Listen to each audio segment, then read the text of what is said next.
Welcome to January 2025. Hello. Hi, everyone. How's it going? My name's Kara. Welcome back to my channel. We are talking about my January 2025 TBR. I am so excited. I literally love a new, fresh start, okay? There's nothing better than turning the new page. Literally. Should we just get into it? I need to get this off my chest immediately. Numero uno. Sword of Kaigen. Oops, that's upside down. Sword of Kaigen. Are you kidding me? Are you kidding me? I'm finally reading this book. What took me so long? We are reading Sword of Kaigen this month. It is for sure happening. I know I actually feel like I haven't talked about this book on my channel, but this book has been on my TBR for a really, really long time. But it's been like way back burner TBR, and yet it has come into the forces this year, okay? My besties Lochlyn and Rachel and Sahar has also read this before and have like raved about it. Me and my friend Hannah from Hannah's Recent Reads and Camille from Camille of Books on Instagram, we are doing a buddy read of The Sword of Kaigen. I gotta be honest, I really don't know much about this book. Both Rachel and Lochlyn, when I saw them recently, they were like, Kara, you will love this book. I think there's a lot of like fantastic storytelling, a great like familial plot line where it's like not necessarily a generational family saga, but just like a story about a family that always pulls at my heartstrings. Like, literally give me a story about a family and I'm gonna bawl my eyes out, okay? I just read the back and all the additional information that I gleaned is that it's about a warrior and there's like a war coming to this peninsula. But yes, very big familial element to this book. It sounds like the precipice of this book follows a character who's 14 years old and it sounds like you're following them through a long period of time, dealing with relationships in their family and with this oncoming war. But then also have heard the writing is really incredible on top of it. I am so excited. I am so excited. I have a feeling I might annotate this. I'm literally starting this right when I am done filming today. So we are going to be reading this in January. Please let me know if you've read it before. Would love to know your thoughts. Okay, moving on to the heavy lift in January. I got a preface before I tell you what books I'm going to be reading. Last year, in January 2023, guess what came out? House of Flame and Shadow. And guess who still hadn't read Sky and Breath at that point? Me, this girl right here, okay? I am someone who will read one book of a series and then just like forgets to read the rest of the book. And last year I made a very concerted effort to attempt to continue reading books in a series. Now, did I make extreme progress? No. There were still a handful of series that I started last year that I didn't make it past the first book for no particular reason other than I just didn't. But I did do a binge read of the Crescent City series last year, and that like literally alighted something inside my soul. Did House of Flame and Shadow let me down beyond words? Yes. Yes, it did. But that hasn't stopped me from continuing to attempt to binge read series, okay? You want to know the series we're going to be binge reading this month? Fourth Wing, the Empyrean series. I'm going to be doing a full binge read of this. I'm going to be rereading Fourth Wing. I will be reading Iron Flame for the first time. Yes, to my entire family and friends who continue asking me about this, I will be reading Iron Flame this month. I promise you. And then I'm going to be going on to Onyx Storm when that releases on January 21st. I already have it pre-ordered, like it's set, signed, sealed, delivered. We just got a lot of reading to do before then. I did do a vlog when I read Fourth Wing the first time. I want to gauge interest into what you guys want to see in terms of this content. Do you want one big vlog where I do the entire series in one vlog? Just to let you know, that's probably going to be an 1.5 to 2 hour long vlog because I can't shut up when I'm talking about books. Or I could do what I did last year and I could do singular vlogs for each reading experience, okay? Do I do another one for Fourth Wing? Yeah, sure. Why not? Let me know what you guys are interested in the comments below. Would love to know your thoughts, but I definitely want to do some kind of content in terms of reading this series. So I have read Fourth Wing before. I think I gave it like 4.5 stars. Knocked a star off because like writing wasn't that great, but the storyline just kept me going. I could not put it down. I was actually addicted to it. Honestly, the reason I've put Iron Flame off for so long is because it's gotten such mixed reviews. I've heard it drags a lot and people thought it needed to be edited more. I think Iron Flame came out like 6 months after Fourth Wing did, and I think it was just way too rushed. So hopefully Onyx Storm won't let me down that much. Okay, I'm not anticipating a 5-star with Onyx Storm, but I'm just hoping for a fun little experience. You know what I mean? So yeah, my plan is to do like a full-on binge reading, like 2 weeks of where I'm just like getting into the dragons, okay? If you don't know what Fourth Wing is about, are you living under a rock, okay? I would be shocked if someone reached this channel and didn't know what Fourth Wing was about. But basically, you are following our main character, Violet Sorengale. She is someone who essentially gets thrown into this school where she has to learn to ride a dragon and like become a dragon rider. There's a huge like enemies to lovers romance throughout the book, and you're at a school setting. It's kind of like dark academia vibes, but also it's just like really fast paced. There are a ton of problems with Fourth Wing.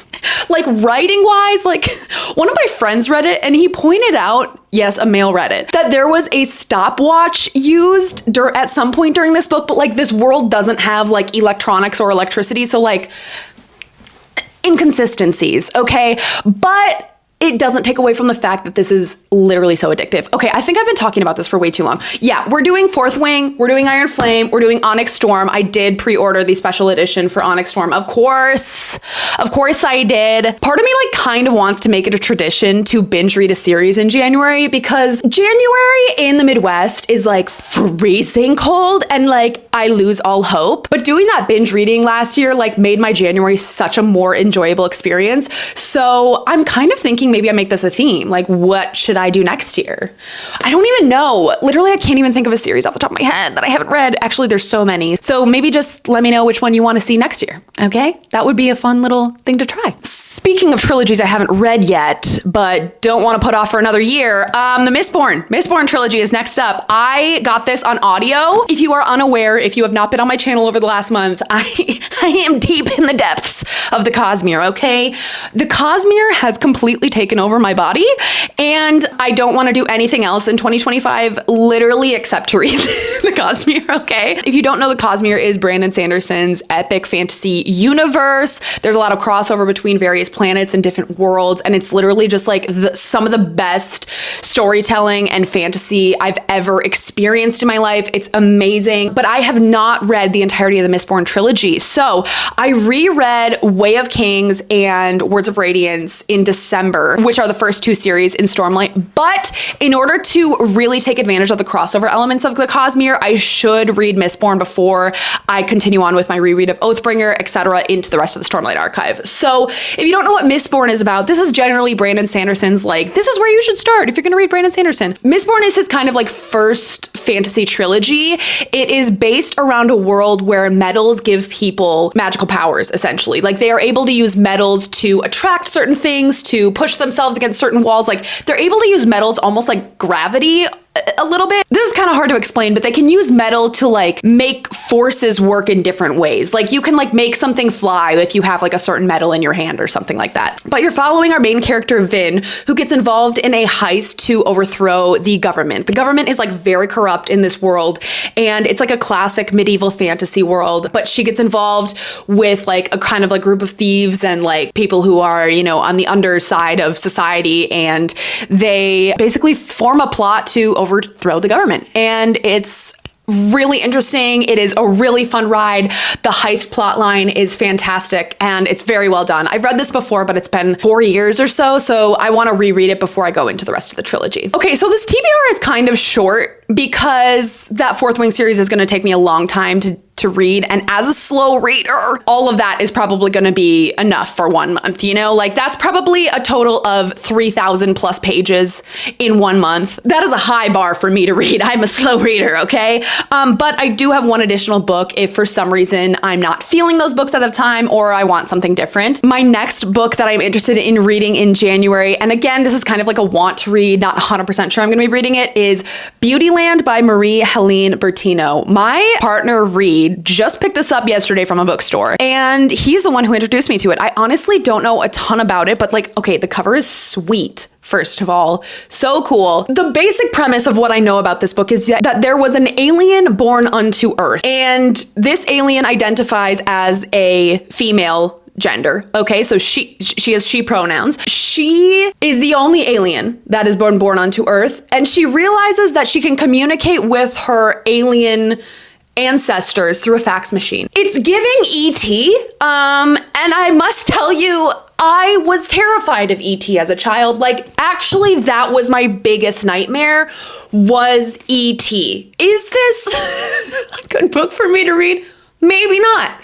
And might I tell you, I never actually watched E.T. the movie. I only saw the commercials for it and was scared out of my mind. Like, I was always scared he was like hiding in my closet or something. I'm not really sure. Now I'm just getting into like the things I was scared of as a child, but I just think the concept sounds so interesting. And if you haven't watched some of my other recent videos or you don't know much about me, I am someone who is obsessed with space and obsessed with aliens. And I am like a firm believer that there is extraterrestrial life out there in some capacity. And I just like love learning about this stuff. I'm a very existential person, okay? And this book kind of just panders to that part of me. So I think this is going to be a really interesting book. I will give you updates if I end up reading it. And if I don't read it this month, then hopefully I'll read it in the coming months fairly soon. So those are all the books that are on my TBR. Additionally, I will probably read a book about productivity. I just love a nonfiction productivity self-help type of book in January. It tends to like spark that part of me that really wants to better myself and learn new things and goal set and stuff like that. I'm not 100% sure what books those are. I've heard Slow Productivity is a good kind of productivity book to read, but I'm not really sure. I just know that I'm in the type of mood where I will be wanting to better myself in some way, and I tend to turn to nonfiction self-help productivity books when I'm in that mood. So yeah, in totality, that is my entire January TBR. I am so excited for this year. I think it's going to be a great one. I'm like really, really looking forward to my content on YouTube and getting to interact with all of you. I am genuinely just so thankful for this platform and for this community and for the love of books that I get to share with the world, and for you who are watching. I love you, okay? Thank you so much for watching. If you've made it this far into the video, leave a snowflake in the comments below because it's January and it's cold and snowing. But I will see you guys in my next video. Peace and love, everyone. Bye!